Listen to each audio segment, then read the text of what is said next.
ఈ నైట్ మొత్తం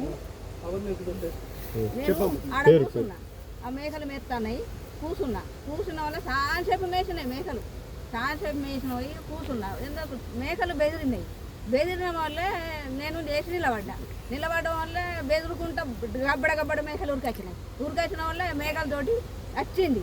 మొత్తం వచ్చిన వల్ల గాడి నుంచి గీడికి ఉన్న వల్లే బాగా చీకేసిన ఇరుగా నా సస్తు ఉన్నంత మొత్తుకున్న వల్ల కొంచెం వెనకకు మారిపోయిన వల్ల ఇక నేను ఉరికిన అక్కడి నుంచి అక్కడికే ఉరికొచ్చిన ఇంటికి. అందరి చూసిన సార్ నేనైతే. ఏం పేరు నీ పేరు? నా పేరు కుమారి. ఇంటి పేరు ఏం పేరు? కత్తిరమల్ల కుమారి. భర్త పేరు? భర్త పేరు పోషం. ఊరు ఏ ఊరు? మల్యాలపేట.